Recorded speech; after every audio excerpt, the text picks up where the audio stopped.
તો ગાઈસ અત્યારે રોટલા બનાવવા બી હશો 8 વાગી ગયા સાસ તો ચોથી 8 વાગ્યા હોય તને કેટલા વાગ્યા જોજે કોમ ટાઈમ બતાવજો તમે કેટલા બતાવજો ટાઈમ મંદિરે જઈને આવી તરત બેજો ખાવા હા એટલે 8 વાગે જશે એ તમને ખબર તમારું પર જાય તો ગાઈસ અહીંયા તો ઠંડા પાણી ગરમ પાણી વાહનતો હોય છે કોઈ ગરમ નહીં ઠંડુ હોય તે ઠંડુ મૂકતો હોત કોણ ના પાડે છો એ તો હવે એક કમેન્ટ આવી હતી કે કયા જમાનામાં જીવો છો ચૂલા ઉપર ઠંડુ પાણી મૂકીને નો છો તો તાણી એ જમાનો થોડો અલગ છે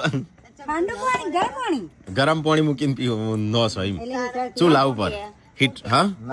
કમેન્ટ આવી હતી ગાઈસ કોમેન્ટ આવી હતી ગાઈસ નથી આમાં ઘેર આવો તમે પછી તમે અઠવાડિયું રહો પછી તમે ગરમ પાણી નાતા તો હોક નહીં એ નહીં ચૂલા ઉપર મૂકવાની હીટર નાખો એમાં જૂના જમાના ના હોય નહીં પાણી ગરમ ગરમ હું જૂના જમાના અમારી વિચારસરણી છે એવી છે જોવાનું હોય માણસની લાકડા ઉપર પાણી મૂકતી લાકડા હોય એટલે પાણી મૂકતી ચૂલા ઉપર તો ગાઈસ એવું કશું ના હોય ચૂલા ઉપર પાણી મૂકીને ગણીએ એટલે થોડો કયા જૂના જમાનામાં જીવતો હશે એવું ના હોય ગરીબીનું થઈ ગયું ના હા એ તો અમીરી ગરીબી થઈ જાય આ જેવું લડવાનું મજા આવે પેલું લઈ જઈ પેલું લઈ જઈ તો હા કેવું મજા આવે નહીં પાણી લઈ ગયું પાણી લઈને જતું રહ્યું મજા આવે તાણું નહીં શિલ્પા હા ઓમાં તો ગરમ કોકને મૂકે પાર્વતી મૂકે શિલ્પા લઈને નાહી જાય